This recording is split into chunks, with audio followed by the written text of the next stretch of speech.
descent as well. And yeah, very dangerous country, I must say. It Venezuela. was the dangerous country. But at the same time, I did have like the cops will harass you out there and all that, you know. We're asking for money and all that. Yeah, that's Mm. actually you read me mind. That's it. Yeah, I- very corrupt, very corrupt. So, but when you're there, you try to make the best of your destination, yes, yes, of course, and of then course. places like I started going into like Thailand, Hmm. and in Thailand, there's a bunch of people called the Mani tribe, which I'll show Mm. you pictures soon. Yes, please do. Please do. Yes, go ahead. Now, the Mani tribe, they are basically the first people that got to Thailand, and these are black peoples, Mm. and they've been there for at least 40,000 years. Wow. So when you think of people that first Hmm. migrated out of Africa, as you know, Africa, the birthplace of all It is. humanity. It is. Africa is the So beginning of everything. so when people started to leave Africa, maybe 95 years ago, Hmm. 85 years ago, Mm. you're getting ones that are heading towards Asia.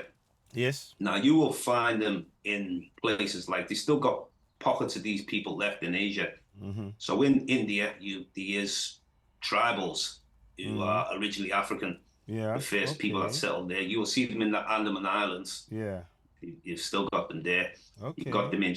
I visited Sri Lanka to meet the Veda people. Wow. You've still got them there in certain areas. Then moving into Southeast Asia, Wow. meeting the Mani tribe of Thailand, like I said. Also, you got black populations in the Philippines called the Eta, Hmm. and then you've also got them in Malaysia. You know, these are a tribe and they're called the Orange Azuli. Now, to go into these areas, now these are not like short drives; these are Yeah. very long drives. Hmm. So when I first went into Malaysia, Hmm. I had to take a 5 hour drive. Now, what's interesting is when I was in the city of Kuala Lumpur, I was asking people, how can I go and visit these people? Nobody had any information for me. No. So it's showing you that their education is not great. Basically, they just deal with the majority of the people that are there, Exactly. you know. Exactly. Yeah. So finally, somebody overheard me and recognized what I wanted to do. So they explained where I need to go.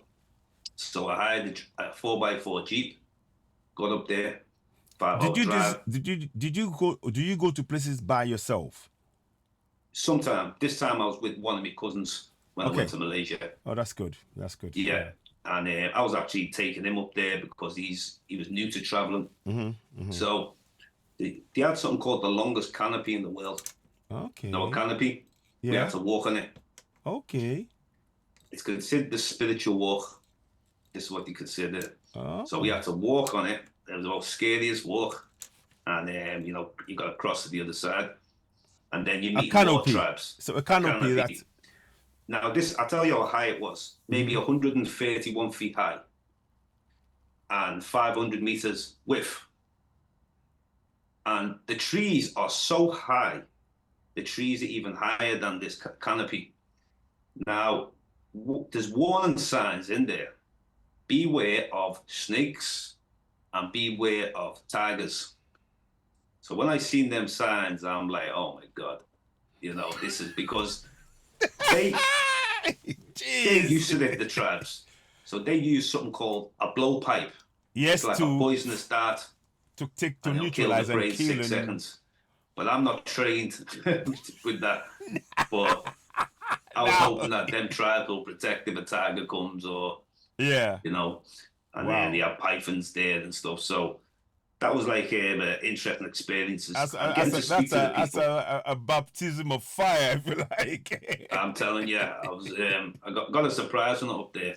So then another time I had to go into the Philippines and they live in the mountainous areas that people call Dieta. Yeah. And these people, you have to go in, you need a 4x4 Jeep to really get up these mountains because Yeah. it's like mountainous type of roads and that. So first thing I said to them was, Yeah. do you know Africa? Because I was curious in my Yeah. mind, like, it was like almost looking at an African tribe when I seen them, Wow. because these are the first They were people. the first people. Yeah. So they're far out. They're not. You won't see them on the streets or anything. You see no, them. Wow. yeah, so secluded. So I asked them, do you know Africa? Mm. They said, yeah. Now a lot of them shouted it like very excited. I've also got video footage of these as well. Wow. And I felt this connection because I'm wondering, can they understand me also? But Mm-hmm. it's like that the energy, and this is why I'm even become more spiritual as Mm-hmm. time's gone on, because Mm-hmm. it was like the energy doesn't have a language. No, no, you just know it. You just You just know. know it. So it was unbelievable the energy that we were both carrying, and we were able to make this communication. And so that was a really great experience meeting them. And these have had to come over like some, you have a Mm-hmm. lot of typhoons there. Wow. Yeah. And then you got the people in Thailand and Mali. Now, this time in Thailand was interesting because I was by myself Mm. and I had to go to the jungle. Mm-hmm. And this was nighttime. Nighttime. This is the biggest experience I've ever had in my life as far as going to the rainforest. Mm-hmm. Mm-hmm. So what's basically happened is I'm trying to find my way up there because I'm so passionate about going to see these people. Mm-hmm. So I was told to get a bus. So I had to get two different buses. 7 hours it took me to get there. It was a place called Sabea or something like that. It was real far. So now when I How get do there, you the people. just out of interest? How do you know when the buses are going to be there? Well, I was told that there's a bus that I can get to a place called Patalong, and then you have to change over to get on the next bus. So you might be hanging around for like 20 minutes, like a bus station. Yeah. Okay. Now, on the bus now, because nobody's talking on the bus, a No. lot of the locals. So once I started showing the pictures of the people I want to see to the people on the bus, the whole bus is talking now because even the people there were saying they have never been in there before. And they were like really shocked. Getting on the phones, calling the friends to say, how could we help this man? And they were very helpful, I Wow. must admit. A lot of Buddhists that were there were trying to help me. So when I got off the last stop, they said that, how are you going to get back tonight? Because this is the last bus. There's no more buses going back until the morning. So now I'm like, oh, I didn't realize this.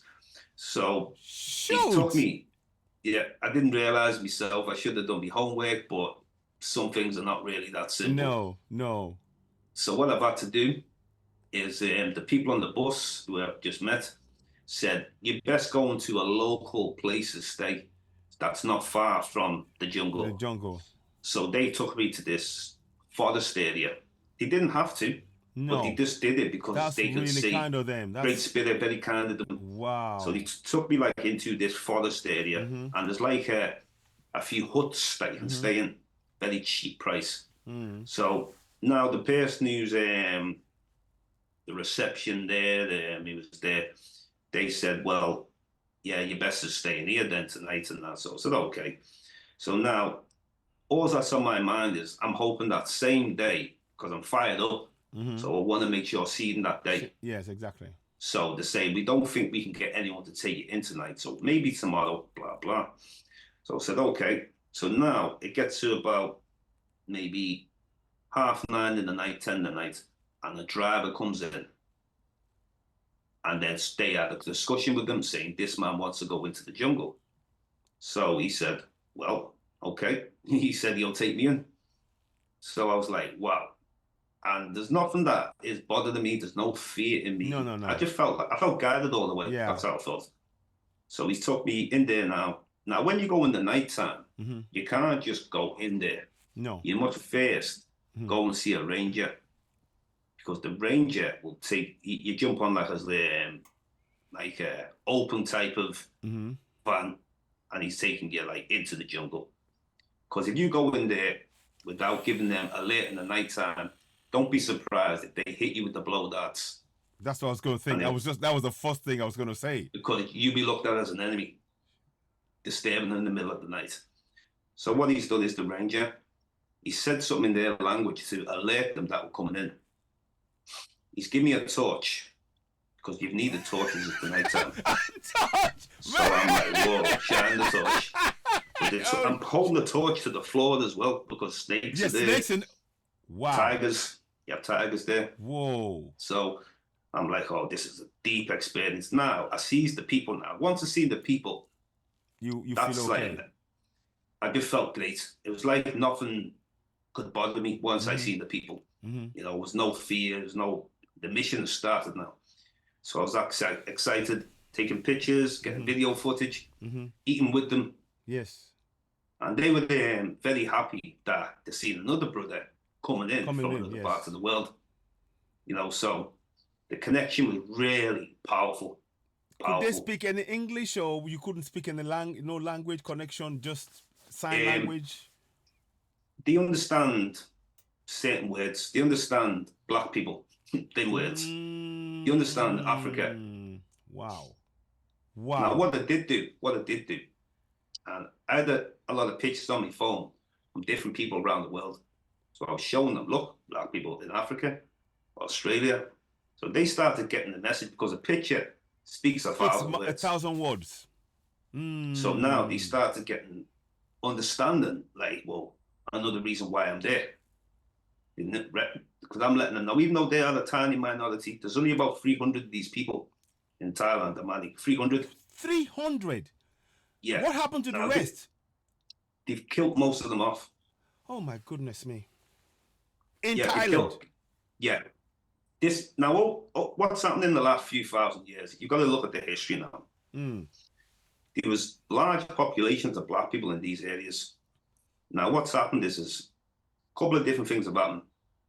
When the Chinese started to move out of China in the last 2,000 years, what's basically happened is they've started conquering the people along the way. Sometimes you can call them the Mongols. The Mongols are always conquering. Then later you have people like Genghis Khan. Yeah. So that's why if you look at a lot of the Southeast Asians, they look like a mixture of Chinese and something else. Okay. Because of like the large population coming from places like China. So you got these people, they basically become absorbed. Now these people are very short in stature. And if we look back in history, a lot of the first peoples on this planet were very short people. Yeah. So the pygmy, the Twa people. Yes. Yeah. Yes. The Baka people. Yes. Yeah. Exactly. So, and then in the certain parts of Asia, they're all very short people. You'd also had certain Aboriginal Australians, the first ones were very short. They lived in Tasmania. Yeah. And then the Highlands of New Guinea, you got very short statured people. So once I started there, I'm seeing the black world connection of surviving populations, which is like, was amazing. Then later on, going into like places like the Pacific Islands, meeting black people there. So I see one big connection from ancient times. I see similar spirituality, similar culture, we all melanated people. And definitely I can see that they are the first people wherever we're going. And the first people will always have a similar culture around this planet. Because if you think about it, when people left Africa, they took the spirituality with them. Yeah.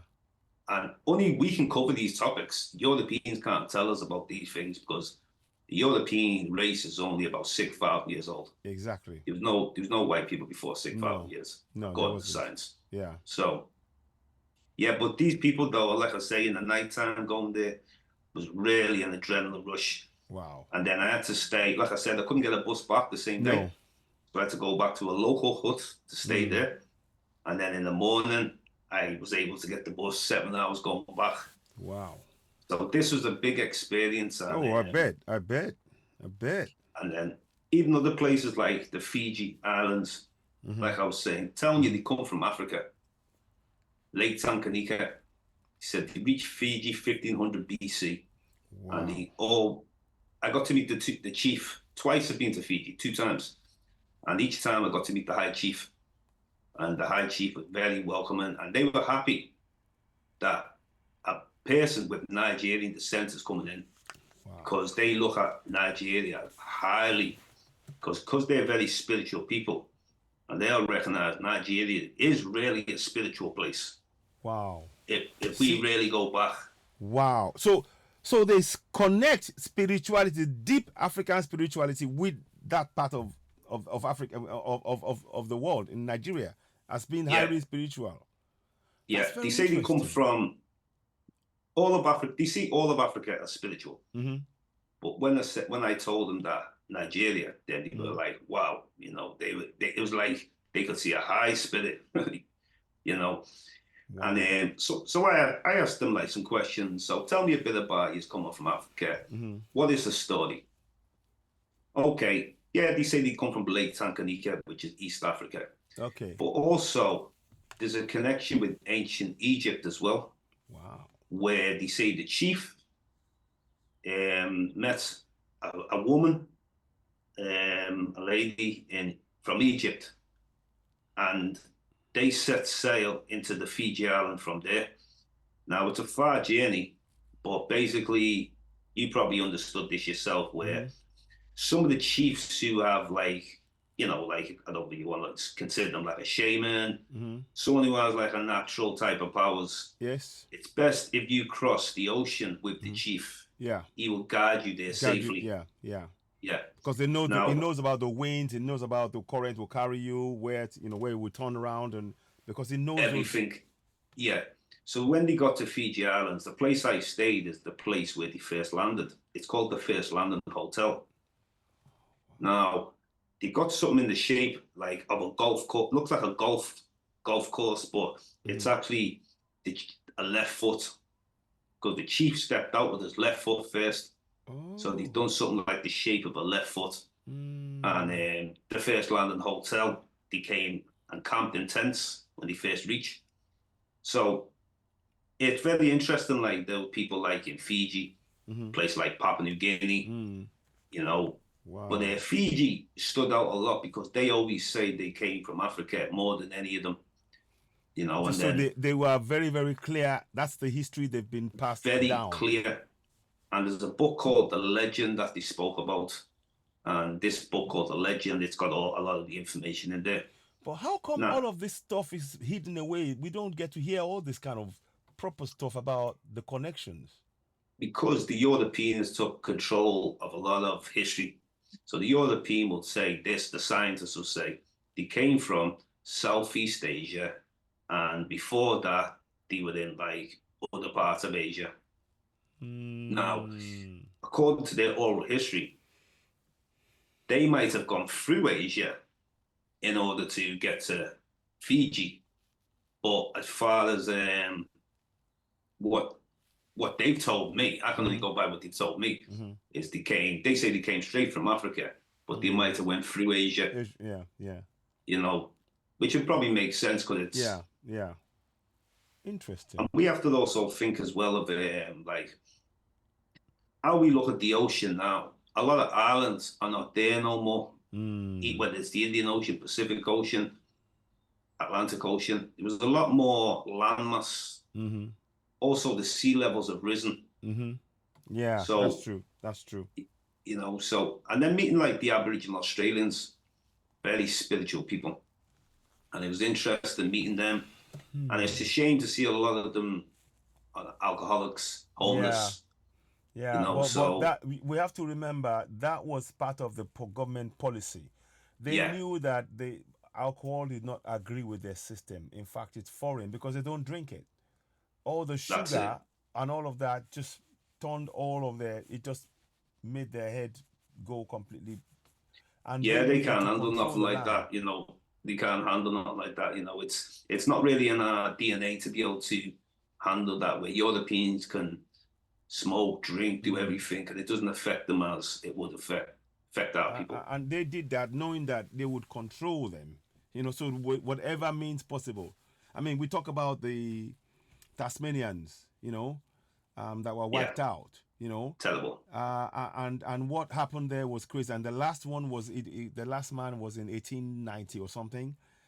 Yeah, you know, where he was killed. I mean, I've got the story, and it's a tragic story, and there has been no official apology by those who carried this out. I mean, you've changed the whole thing. You've changed you took out an entire race. That is not that's it. something to be proud of.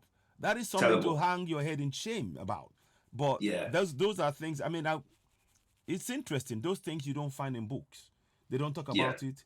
You know, you have to go and dig, and you know. But again, yeah, carry on. Please, I just wanted to just throw Yeah. that in there. Go ahead. Yeah, so like I say, these are like one of the most spiritual people on the planet next to the Africans. And it's a real shame what they're going through, the suffering. And what they used to do also is take them to the females, the breeding camps, Oh the my God. Europeans, to get them lighter and lighter and lighter. So they end up forgetting who they are. So breeding camps. So they actually had breeding camps. Yeah, yeah. Jeez. I mean, So then, that reminds me of what happened in West Indies, the buck breaking and all this nonsense. yeah. Well, there's a movie called Rabbit Proof Fence. Rabbit proof On in fence. Rabbit Proof Fence. Now, this movie is basically showing you how this breeding process was going. So basically, what it was is basically you had some of the British people Mm-hmm. who were in Australia, Yeah. and some of them would like to go with a black female, Yeah. but they were Exactly. asking questions: Is it okay? So they done an experiment, basically showing you, well, this is what a half breed would look like. This is what quarter would look like, and after the quarter, they said the Aborigine is bred out. So they would just basically, it's like an experiment. A science experiment. Yeah, Oh they're my doing goodness me. experiments, because they're trying to. I believe that like they tried to destroy the black race all over this planet. Mm. You see, they would Mm. like to get rid of us, but Mm. they also want to be us. So they want our music, they want our dance moves, they want our knowledge, they want our swag, they want our coolness, they want our history, they want everything but us not to be here.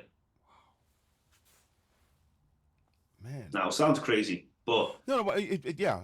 it's for real. It's for real. So what happens is like wherever people go in the world, like if you travel somewhere, it's important to connect with your people. Mm. Now, what they might teach you is that, say, you come into college, you come to university, you come into a place where there might not be too much of your own people.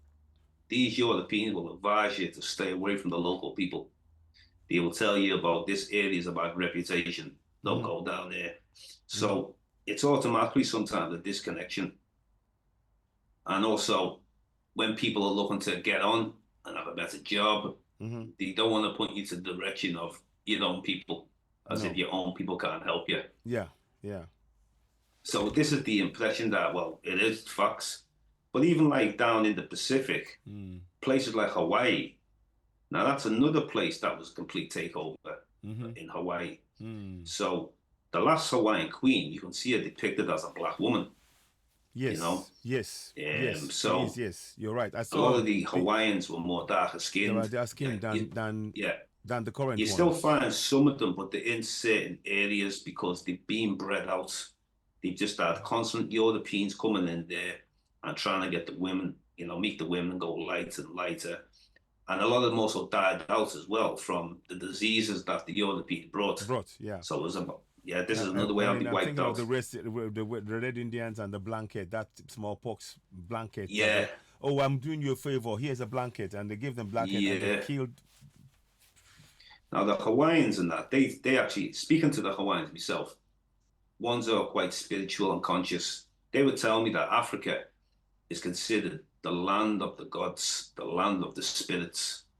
So Mm, it's a fact that when they meet a person like myself, mm, who's about connecting consciously, spiritually, and going, I speak on the motherland all the mm, time. Anywhere I travel to, I mm, pick up Africa all the time. mm, So that makes them connect more. The fact that they've got someone who's sharing knowledge yeah. and speaking real positive about Africa. Mm-hmm, mm-hmm. People like to usually always speak negative about Africa. Absolutely, that's the go-to mode, isn't it? all the Pacific. Like there's another place. I went to Tonga as well, Tonga Islands, and there's many black people there, Tonga. But what do you like to do on the internet sometimes? The Europeans like to show you the lightest skinned people. Hmm. So you believe that there's no dark skinned people that were originally there. Yeah, yeah, And yeah. they do this with all different places around the world. Just to, yeah, it's almost like a, yeah, yeah. Then Mm. there's another place called Guam that I went to. It's in Micronesia. Now, when we say you have the three island chains in the Pacific, you have Melanesia. Now, Melanesia runs from Papua New Guinea, New Caledonia, Vanuatu to Fiji, Solomon Islands.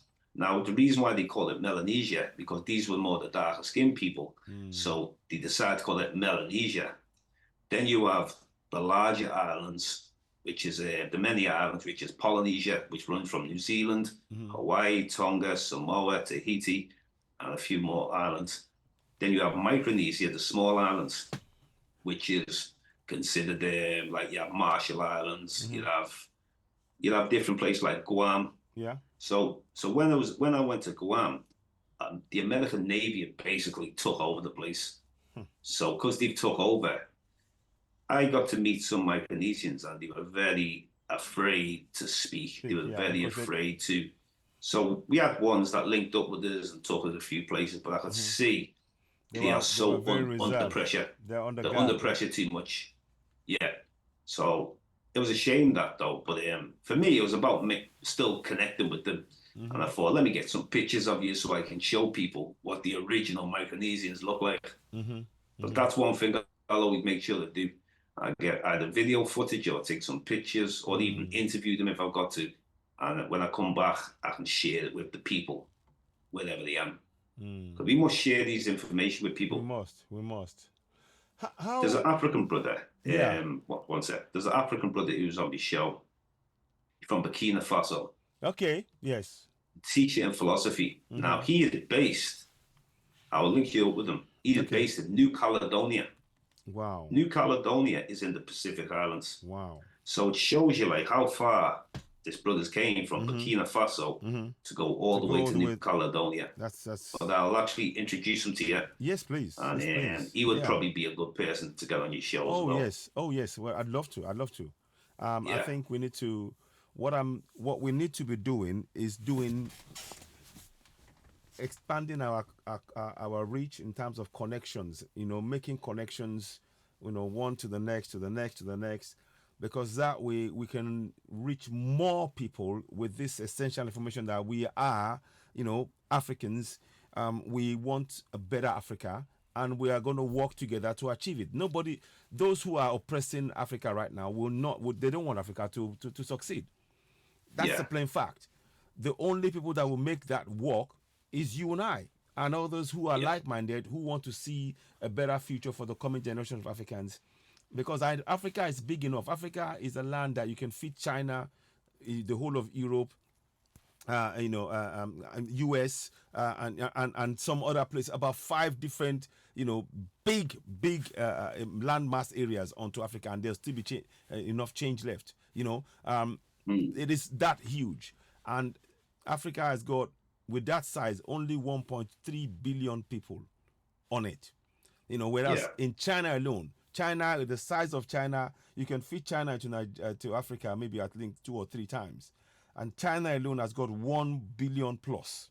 And then you talk about India and all of that. So yeah, it is. It is really, the point I'm making is that we have room for those who wish to see Mother Africa, and that's tourism right there. That right yeah, there, when our people can connect and go back, and and that can really help in really transforming how we perceive ourselves, because we've been the ones yeah, who are everywhere. Never, don't believe in this nonsense. Oh, Columbus was the first to do anything. It wasn't the first. You cannot be the first when people are already there and they've been living there. You're not the first to discover anything, and all of these yeah, stories. I mean, they did back in the day. They did some ships around Africa, where Africans built ships that were using the currents to go from Africa into Asia. You know, mm, this yeah, is known fact. There's videos of this, and it actually yeah, worked, because yeah, They were what you call the shamans. They could read the wind. They don't know when That's to right. lean in. They know when to all of that stuff. They were aware of it, and this is Yeah. something that the Europeans now trying to think, oh, they're the ones who did. You didn't discover anything. Let us be clear about that. And Yeah. it's always good to honor those that came before you. And what is being done here is to try and misrepresent what's going on. But anyway, we know Yeah. what we are trying to achieve. It is really empowering our people to begin to know our real history before colonialism. Even the media world that we're using now, the way it's been, the messages that's been put in there is clear brainwashing for us Africans in particular. For example, I did not know when I was born here, but I went back home when I studied in Nigeria. Up until my, I don't know, 16, 17, I always thought Egypt was part of Europe because of how it was taught. You would look at Europe and you would think Egypt was part of Europe, and the movies that you watched, they talked about Europe and then they was talking about Rome. So there was always that connection that they put in your mind. So you would think Egypt is in Europe. No, Egypt is in Africa. It was when I came back here, then I then started looking at the maps and everything. I was like, hang on, what are you telling me? So then, and it's in a way, those formative years, they've used that to really shape our minds in a way. It's brainwashing. It's basically brainwashing. And what we are doing now is trying to awaken the millions of Africans to know who they truly are. So they are better informed about the decisions that they make about their future. But no, let's carry on. Before we go to far ahead, would you mind are you up to showing the pictures now as well? So that people can have an idea. So just go into the share button and you can, talk through that. And then we can, there we go. Fantastic. Yeah. That's it. Yeah. Now, this is a brother from Malaysia, the Orange Asli tribe. Wow. And like I say, it was just amazing to connect with these people, Wow. And he looks like he's an African. His skin is, you can see. That's what I'm saying. Well, they left Africa and they kept to themselves, so they haven't actually mixed to look any different. So these people are like, I see them as African people, even though they are in Asia. I can still see. You can see the strong African features in them. Yeah, still carry the African spirit, And wow. And then also, now this is a brother in Thailand. When I got there in the nighttime. See, that's a black guy right there. That's me. Yeah, that's it. So, and like I say, this is the nighttime. You see the torches we've got, and it's just like, anytime I meet the melanated people around the world, indigenous peoples, I know that they speak on the ancestors of the forest. So I know when I'm going there, my good intentions, I'm being watched over by the people of the forest. Absolutely. And it's one connection. You go there with good spirit, saying. So this was interesting. Like, when did they ever show you on TV, this is what a person from Thailand looks like? No, they don't. Never. They don't want that, because then the narratives get challenged. Then people start asking questions. Oh, you mean they look like? So, yeah. Yeah. Philippines, the people of the Philippines. Now, as you can see, very short people. Yes. And these are like the first to leave Africa. Wow. So, like I say, similar to the Baka, the Khoisan, and certain other people. Yeah. So, it's important that we are aware of these peoples. Now, these people in so secluded areas, they probably don't have internet. They probably... No, they won't. No. Maybe I don't even think they watch TV, But, yeah. Now, moving into... so the first one was Malaysia. The next one was... So this was Malaysia. Yeah. This one is Thailand. Okay, yes. Malaysia, Thailand. Okay. And then this now is the Philippines. Wow. Yeah. Okay. This is Tonga Islands. Okay. Tonga Islands. Wow. When I was out there. So meeting brothers out there, and like I say, when people try and show you on the TV, they always want to show you the lightest people, as if there was never no black people there. So it's important. It's a perception, trying to really get you to believe that false narrative. It's a big whitewash everything and that. So it's important that we know that we got brothers in Asia, we got brothers in the Pacific, brothers and sisters, and we all over this planet. Look in the Americas, ancient America, you have the Olmec heads. Yes. So with the Olmecs, these were like West Africa, Nile Valley, Exactly. Yeah. that moved The big nose. and navigated on boats. Exactly. Exactly. It was. So, and Yes. Mansa Musa also, his It. brother Yeah. Abubakari, he got to Exactly. the Americas also. So Mm-hmm. many different times in history, we were able to navigate, whether to the Americas. Mm-hmm. I went to Mexico, and in Mexico, I spoke to the Mayan people. I went to visit the Mayans in Wow. Chichen Itza. Now, there's something that they told me about that. Mm-hmm. They are aware of Africans that arrived on slave ships, but they said way before the slave ships, there was Africans that traveled as free people coming from the direction of West Africa, they said. Wow. So this is the minds in their own stories. So they're Hmm. definitely aware. So you get like people like Christopher Columbus, he discovered America. But you I get like just people like, laugh. yeah. You'd also have someone called Captain Cook. Oh. He claims he discovered people in the Pacific. Well, he discovered the islands in the Pacific. I spoke to a brother from Madagascar today on Zoom, and I said, "Are you aware of the history of Madagascar?" And he's from there. He said, in school, he told me that Marco Polo first discovered it. And I said, this is wrong. And I'm actually having to tell him Mm-hmm. in his own country what the school taught you is wrong. Because you can find that he called them Bantu people, first came from East Africa to There you there, go. sailed. You see, and And they're trying to deny that history. he tried to deny it. And you get scientists come up with all sorts of things, you see. They'll say things like they didn't believe Africans had the ability to navigate. Yep. So Yep. they'll say that Asians, people from Indonesia, because they went to Madagascar later, wondering did they bring Africans as slaves to Madagascar? They always do this. Now, don't get me wrong. There was a time when the European explorers were taking people from, I'm not sure if it was Mozambique, into Yeah. Madagascar, but Yes. this is way later. This is like Mm-hmm. the Mm-hmm. 1500s, 1600s. Exactly. But, Yeah. but the first migration was free Africans Mm-hmm. over 2,000 years ago sailing there. More. In fact, more. I would even, to be honest, I would actually go to at least 10,000 years because Yeah. what it is there's an extinct mammal called elephant bird, and it's extinct now. And they knew by the slits in its throat there had to be human occupation hunting down this animal, mammal, 10,000 years ago. So they always push the dates. I mean, I'll push the dates back.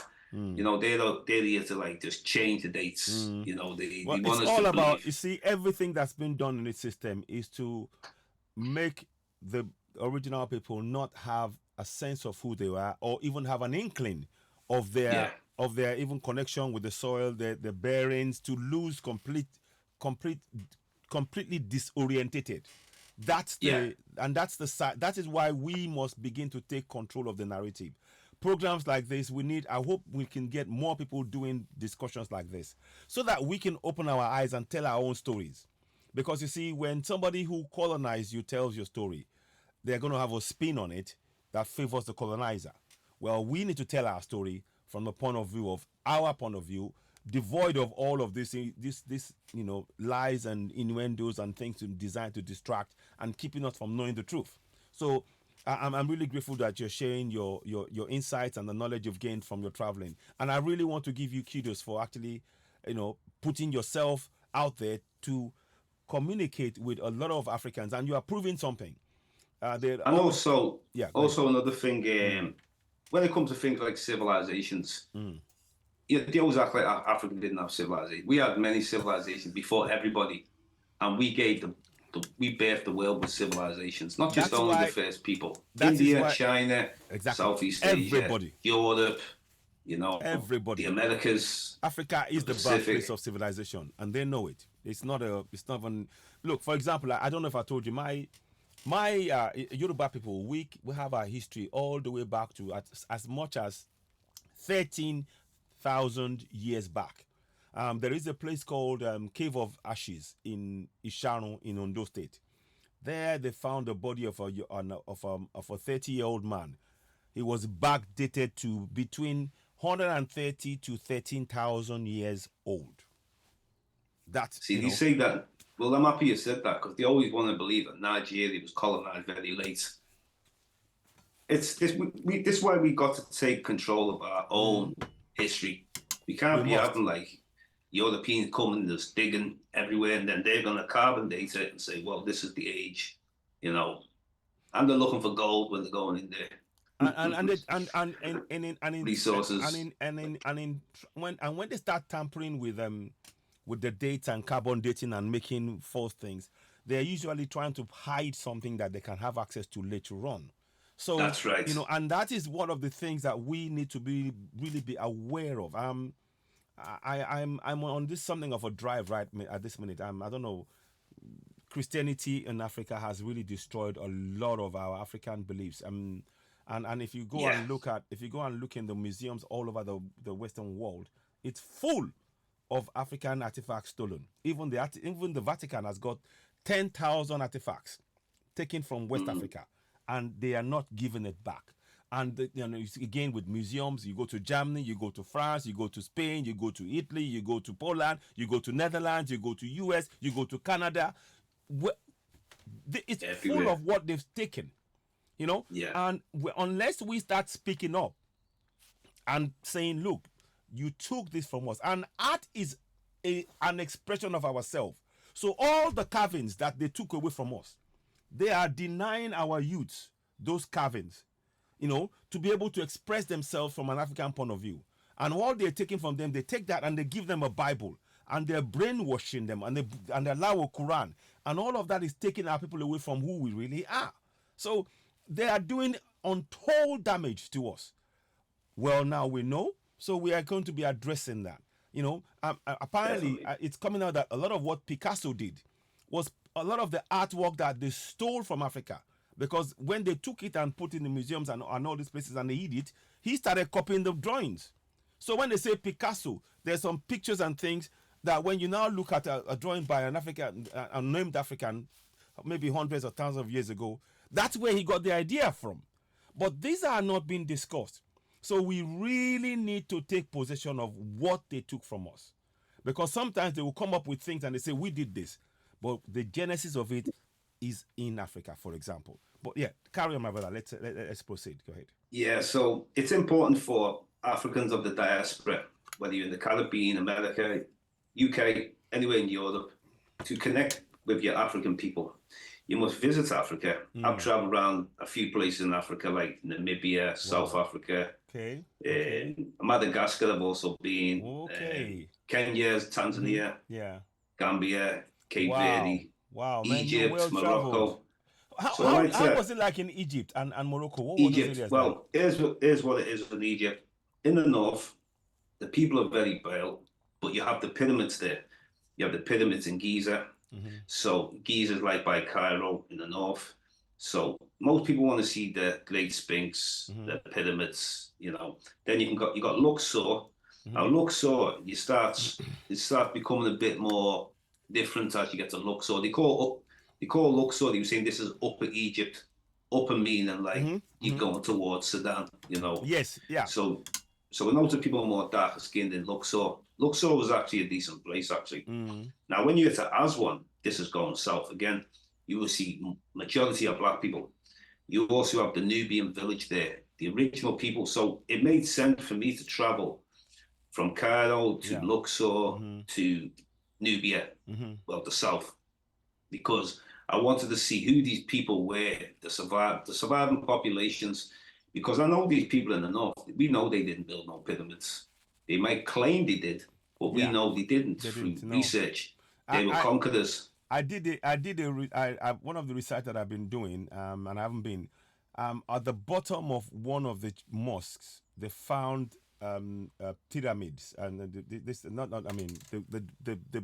the foundation for building of pyramids and things. So even the mosque, mosque was proving that the foundation of it was what Africans built, because Africans are the people who built the pyramids.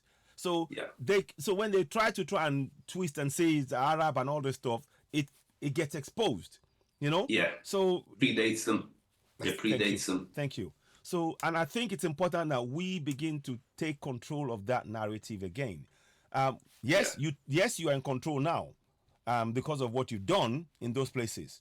But the land, I mean, and the pictures of the mummies, 2000, 3000, 4000, they are all black, Yeah. black faces. You can't dispute it. You can't argue with it. So, yeah, I mean, there's so much awareness that we need to really raise in our community. And that's why this topic, what we're calling it, is Awakening of Africans with James Diboe. And I'm really grateful for your sterling work. And this is selfless in the way you're doing this. How do you get funded doing the traveling yourself alone? You know what? I just work a job as a cook, and I basically just use it all for traveling. I've not really been a businessman mentality. No, I've just thought, well, this is what I no. want to do. I want to travel. I want to. It costs money to travel. Of Now I'll course try it and do does. things the most sensiblest way to save money. Say you're going to into Asia, for example. Now, rather than you can go travel, get a plane from each place to other parts of Asia for the good price.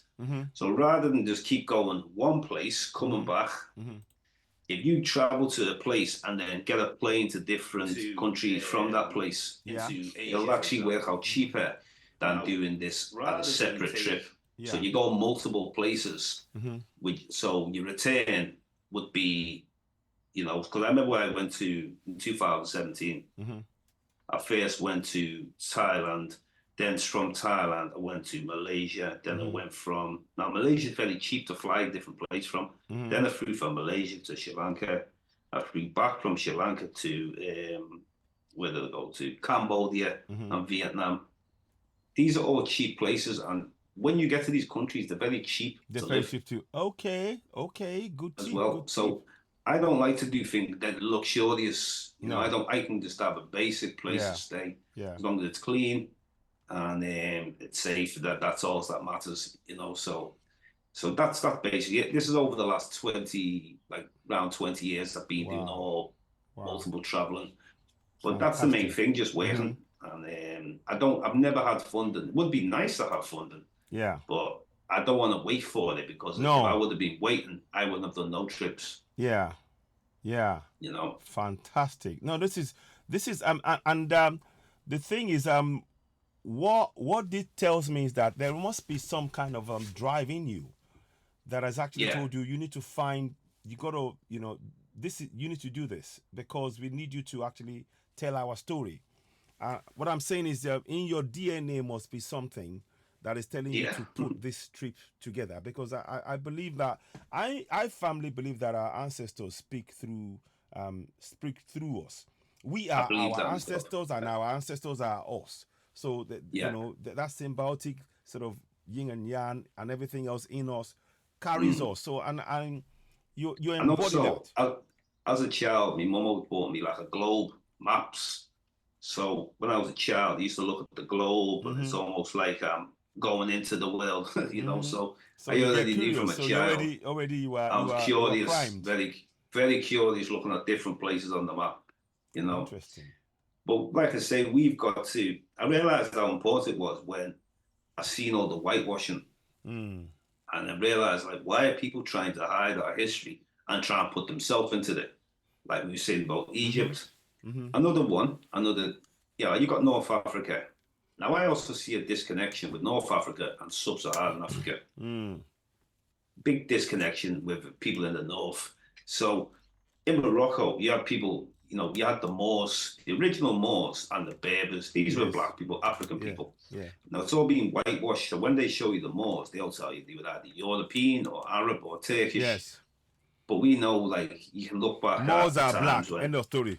Yeah, look at the depictions. I'm sorry. Yeah. You're not going to come and try and suddenly tell me Moors is suddenly or Arab or no.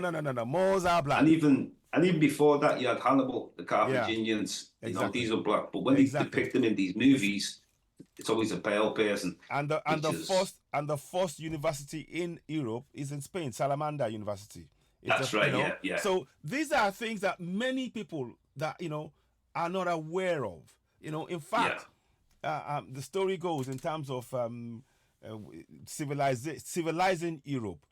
was done by the Moors.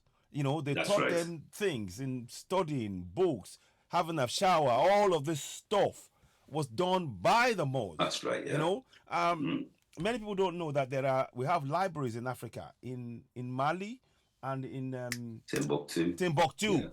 Yeah. That are a lot of old library that tells a lot of things, but those things are keeping away from people, kept away from people, because unfortunately, when the Arabs came, they colonized, so a lot of their writing is in Arabic. You know, a lot of the books that they keep is mostly in Arabic. But before that, there were what's the name of this tribe again? The tribe that could read the stars. The Dogon. The Dogon. Thank you. Oh, great. So see, these are astronomical knowledge. Thank you. Amazing. So exactly. So these guys were telling us about the stars. They could tell the seasons. They could, by the reading of the stars. So and of course, one of the things that we were very good at in Africa was handing down stories from one generation to the next through storytelling is a very core part of Africa. So, but these are things that people are not really processing.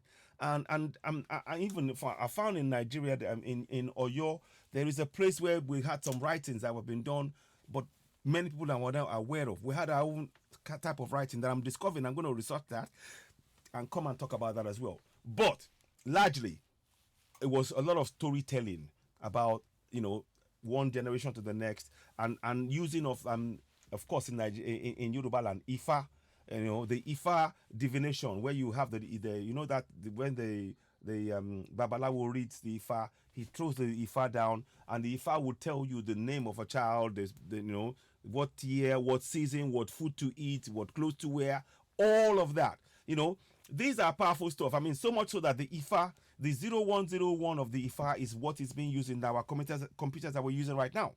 That is what is being used. That's the foundation.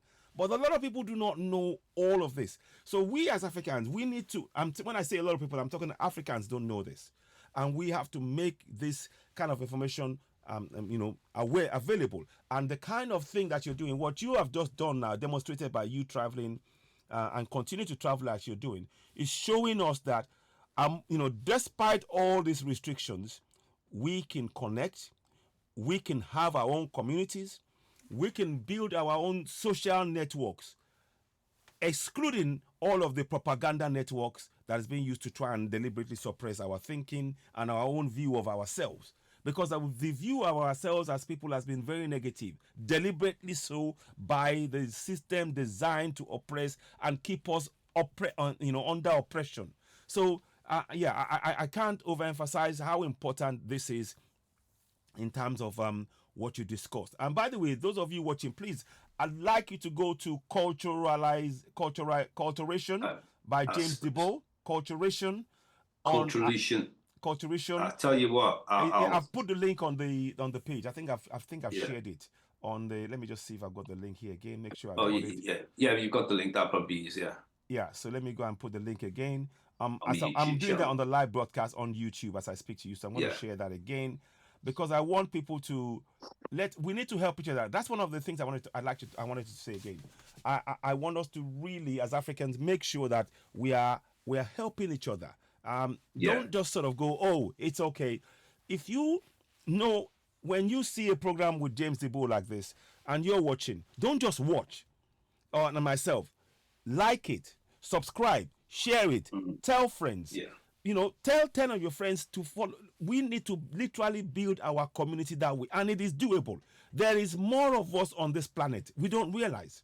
Of the 7 billion on this planet, I think we are probably 4 to 5 billion easily of this planet.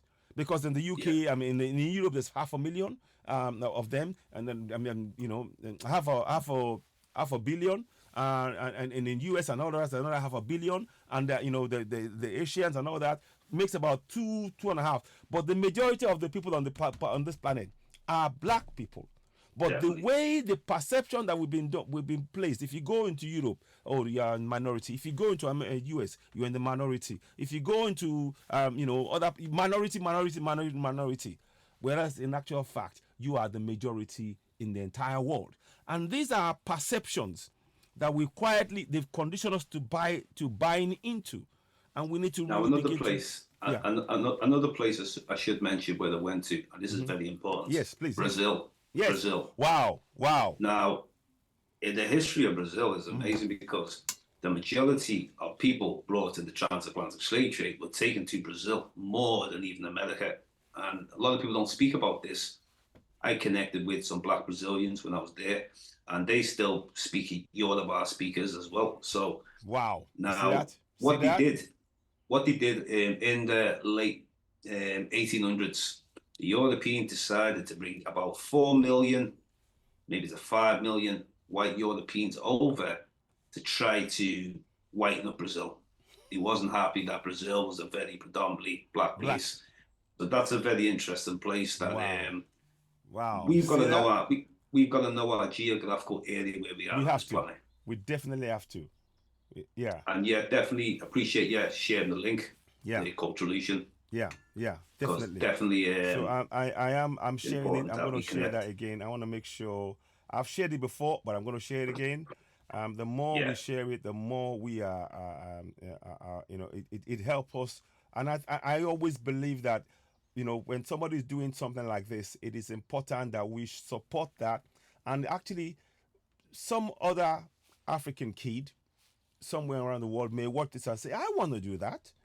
And what you have done is you're laying a footpath, a yeah, footstep. They can follow your footsteps, and we need to that's promote these right. kind of things. And you're not saying that you're discovering anything. You're just saying you're meeting Africans. So it's not about you trying to Definitely. make a new claim. Yeah. No, you're just we're Yeah, not I we're not discovered it. Yeah. we're not doing that. We're Yeah, not doing yeah, that yeah, naming yeah. claim to anything. We're just establishing the contact and connections. So please Believe, go to yeah, Culturation, my people, and make sure you follow Culturation James Diboe. I've got it there. So please yeah, let us. We would like to get as many of us subscribing to James Diboe. We're going to be doing more programs. Honestly, definitely. we're going to be doing a lot more discussions. And what I would like to do is, if there's any joint thing that we can do, bring in a lot of people from other parts of the world, i.e., in Asia, where you have Africans who are in Asia or in South America, or that you know of, and we can do a program together so that they are talking about the history. We need to start bringing to the world the history of Africans pre-slavery, pre Definitely. all of this colonial whitewashing, pre all of that, where the people will tell their story devoid of all these lies, so that we begin to recognize ourselves. Yeah, I've put it up there. So culturation, James Diboe. Culturalation Yeah, changed the cultural ball. relation. Sorry, yeah, cultural relation. I've I put the link call on. If you look at it, I called it culturalation yes, because of we are everywhere. yeah, we are. We are That's it. absolutely. So it is indeed. Let me just quickly copy that, and I will. I want to make sure I have that as a reference point. James And Diboe. it's been a pleasure coming on your show. No, no, You no. came on my show the other week. Great Yes. Yeah. discussion. We look. We So have to it's do. definitely a pleasure. It is. It's a real pleasure. I'll take that one. What we need to do is continue this kind of discussion. What plans do you have in future? I mean, in terms of this awareness, do you still plan to visit more countries? I Yeah, mean, yeah, okay. yeah. Uh, I and still and plan to and visit. also in terms of Pan Africanism, what role do you think you may be able to play on not only the African continent in terms of really being able to raise awareness and raise the consciousness of not only people on Africans on the African continent, but in Europe, for example, in Asia. Do you what role do Now, you envisage to play in that? okay.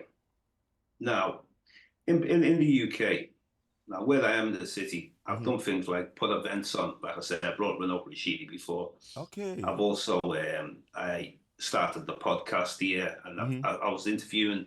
I started off with the local people from Liverpool, people who are trying Okay. to do music, Hmm. people who are trying to do all different type of skills Hmm. Hmm. and historians. Hmm. Now, one thing I made sure I did, no Mm. matter who comes on the show, Yeah. even if you're a musician, Hmm. there's always going to be a question I'm going to ask you at the end, and Yeah. that is the importance of African history. Mm. So I will look at it is like you want to come on to promote what you want to promote. That's okay, but make sure you are speaking something great about Africa. Yeah, So exactly. it's sort of like how can I put it? A child wants sweets, but he must first eat his lunch first. Exactly, exactly. Absolutely. Well said, well said. Um, um, I wanted to ask about something. You're from Liverpool. Yeah, Did you how have you researched the history of slavery in Liverpool, in and how did Liverpool. you find that? Well, to be really honest with you, yeah, I wasn't too interested in it because I'm sick and tired of hearing it. Okay. But there's people who speak on the history of Liverpool, 300 years of Liverpool, where there was black people brought over, and like I say, there's historians there that deal with that. But me personally, I had to come and bring something new to the New to table it. Okay, good. because Very good. everybody deals with the same story, the slave trade. It's just it almost It's almost like we had no history before that, which mm, now it's important for yes. history Mm, and the connections with Liverpool and mm-hmm, even America going mm. back because we've got the ports in Liverpool. Yeah, because the ports were But the ones providing all the stuff that they needed to be able yeah, to, the cottons that were going to be, yeah. done But over I've there. always been interested to know who we are and a self identity is to look back at where we came from. When you are come to a place Hmm. that is run by the Europeans, they ain't gonna treat you any good, No, you know. So we need to look at the time in history where we're free, and when you're free, you be you. that's correct. That's who you are. Free I'm, people. We I'm, are I'm, free people. I'm really glad you state that, and that is very important. But that is a very good perspective on things, and that's what we need to understand. We need to relate to those times when our kingdoms were free, when our when the West and and indeed the whole of Arabia were marveling about what Africa was doing, and how the things that we were seeing, and the wealth that we possessed, that of course now they are now scrubbing over to try and take from us as we speak. It's really, really Because important. because where education comes into it. For example, you might have people from the Caribbean, you might have people who were brought in to help with the World War, or but basically, and then maybe they helped, and then maybe someone got sent back. Well, Are if you still look being at the sent bigger, back anyway. We know what's happening. Look yeah, at what happened with the Rangers, yeah. thing Now and all the that bigger nonsense. picture is you've got to look deeply into things now Yes. and think, even if you're from the Caribbean, Mm-hmm. America, whatever, Mm. you have to look at like you better start making connections with your homeland, That's it. Africa. That's it. You can just keep complaining. I mean, we can complain and say to the European, look, treat us better. No, no, no, no, no, no, no, I no, no. think It's not that gonna if work. he's going to treat us how he's going to treat us That's it. because that's who they are, That's it. we should be making strong connections back home. Fantastic. He stripped you from the motherland, people from That's the it. Caribbean, America. Yes. He took your language, Exactly. you know, stole your Your culture, culture. stole your whole heritage. Yes. You Yes. must return back now. It's Yes. time. You have Yes. the internet there, Exactly. you know, I, it's time. in fact, that reminds me. I've got a friend of um who is from West Indies. His ancestor is a guy from, I've forgotten his name now. Junior. Oh, what's his name again now? He'll come to me. Hmm. But his ancestor was one of those guys who fought against slavery in Jamaica, and actually he chased off the The slave Maroons, was master. it? Or was it No, no, some of the. No. no, no. He's actually a Jamaican. It might be. I can't remember Okay. his name. Hang on, let me see. Well, we had One a lot second. of. You Let me see, get his I name. like. Now, I like hearing about rebellions. Yeah, Bogle. Yeah. When you have slave I revolts, have a okay. direct descendant of Bogle, Yeah. who is my friend. I'm gonna bring him on the show, and I think you guys need to meet up because Definitely. Definitely. he knows the story. I didn't know this. We went out on a rally against when they were killing, when Arabs were killing Africans. So we Yeah. went on a in protest in front of Libya House in London. Oh, yeah. So then he started talking about the story of why we need to stand up, and then he talked about Bogle and how they fought against and and chased away the colonials that came and enslaved them, and he won. Of course, ultimately he was his grandfather, his ancestor was taken out, but that is what everybody remembers about him. He stood up for the Yeah. people. And that is something that I need him to come and actually sit down and tell us that story, because it's great to have a relative of somebody of such magnitude. Let me just quickly get that name out. So I'll tell you the story, then I'll bring him. 1 second, please. Have you got a few minutes? You okay for time? Yeah. Okay, let me just quickly Well, get his I name. like to hear about Yes, exactly, revolts and exactly. rebellions, So I want to rather just than just be a good slave exactly, for your master. exactly. You know. So this is really important, and I'm gonna when I finish now. Actually, when I finish talking to you, I will be bringing him, um, bringing him from bringing him on. I'll talk to him about it. Bogle revolt. Another great slave revolt, if you ever look into it, something called Yeah. the Zanj Rebellion, where Okay. Africans were taken into Iraq Yeah. during the 3rd to 9th Yeah. century, Yeah. and they revolted. It was the Yeah. biggest revolt ever in history. So Okay, it's they important actually to know. have Paul Bogle. That's the name. Paul Bogle. Morant Bay Rebellion, Okay. 1865. It began with a march to the courthouse by hundreds of people led by preacher Paul Bogle in Morant Bay. So he used to be a preacher. Obviously, he knows that, I think he realized that it was all of this preaching was being used to, So then after 7 men were shot and killed by the volunteer militia, protesters attacked and burned the courthouse near Billings. 25 people died. Over the next 2 days, poor freedmen rebellions across St. Thomas in East Parish. The Jamaicans were protesting against injustice and widespread poverty. Most freedmen were prevented from voting in high poll taxes in the same system. Living conditions had worsened following crop damage, floods, cholera, smallpox, epidemics. So yeah, this is Paul Bogle in Moran Bay, 158 years ago, and there's a statue of him. Let me see if I can. I just want to bring that statue up. 1 second, please. I just want to just show this because it's good to know these things, and yeah, I have a number of people that I can. I don't know if people can see. Oh, sorry about that. Let me get this up. Oh, it won't let me move it. I wonder, can I do it this way? I'm sorry, I'm trying to. Okay, I know what I'll do. I'll share it on the screen. Here's what I'll do. Is that it? 1 second. I want you to see it as well. There we go. So let me stop share for a minute. Go back because I need you to see it as well. I think it's important. There we go. Can you see it? Yeah. Okay. So that is it there. I'm going to just move it across for people to see it here as well. 1 second. So can you still see it or is it gone? I can still see it. Okay, there you go. So that is Paul Bogle there. Let me move our picture here. So that's Paul Bogle, Moran Bay, Jamaica. And these are things that we should know about. I like digging things like this out. It was just by chance, and we are friends and we talk. In fact, I spoke to him a few days ago. So I need to bring him on board now to talk about this because this is part of our story that many people may not be aware of. I'd love to have a film done about what actually happened there. But anyway, that's so I'll stop share for now. But my brother, it has been a real pleasure having you on the show. I'm really grateful. Listen, anybody watching the show, make sure you go to Culturation James Diboe on YouTube. Subscribe, hit the notification button. Let us grow that platform.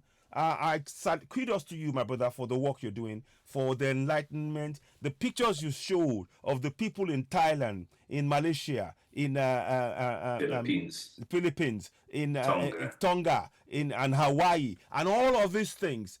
They are impactful. Every single picture he showed were of black people in those areas, which the mainstream media never tells you. They always tell you a story which is not the real. Yeah. Now that was just a few that I had loaded up, but I've got. If people go on the channel, anyway, you'll see many other places like Fiji and all these other places. Please, I urge you all, go to Cultural Illusion. Let me just do one more thing. I'm really, when I feel the spirit tell me to do something, I go with it. I want to bring your platform on the page here so that people can see it. Because I need you. I need your platform. We need great people like you. You've been working silently. We need great people like you to be to be, showcased so that people can see the work that you're doing. You're not just doing it for the sake of, oh, I'm just here to. You're doing it to wake up the people, and we Yeah. need to recognize the effort that you're doing and also appreciate you, not just by just sort of, oh, that's great, patronize you, be Yeah. part of it. So James, contribution, I'm gonna put it up. Give me a minute, please. I just want to make sure contribution. 1 second, please. I want people to see it. James Just give me Diboe. 1 minute. Come straight back. Yeah. Sorry. Yeah. Of course. Okay. Go ahead. James Diboe. You go ahead. I'll get up because I want people to see this about you. Beg your pardon. Okay. Fantastic. So now I'm gonna show you the his page, and I urge you, please go and look at the page. Don't just don't take my word for it. I want you to really go ahead. There's a lot of work that this great man has done, and look. So I'm sharing that with you now, and I need you to see it. Those of you watching, please go and share it. So you see, it's Cultural Allusion, James Diboe. You can see that there. I need you to really go and subscribe. There should be more subscribers on there. The work that this man has done, he's interviewed a lot of people. He even interviewed the great man himself. I've forgotten it, Runoko Rashidi. He interviewed him, and he does a lot of work.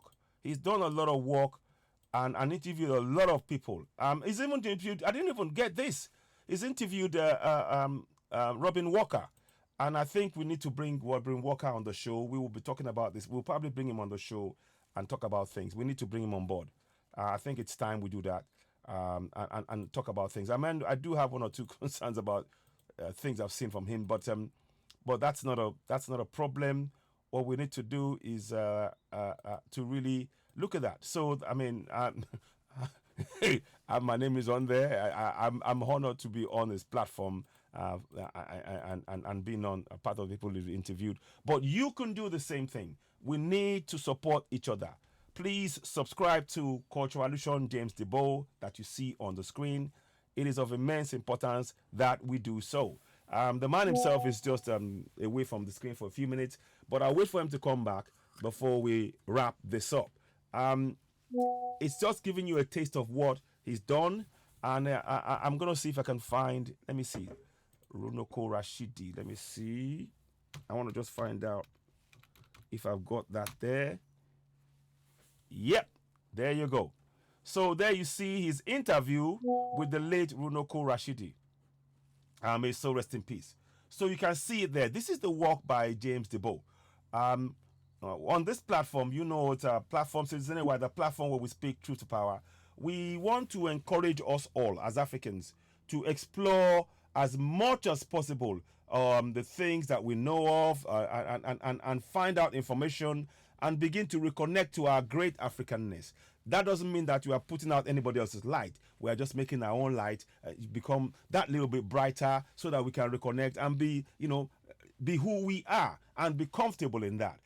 For so long, being an African has been seen as a negative, has been lesser than, has been less than human, according to the eyes of the media, mainstream media, who portray Africanness as with negativity. We want to put a stop to that. We want to address that. So yes, my brother, you can see. Peace. You see? Can you see what I put on the screen there?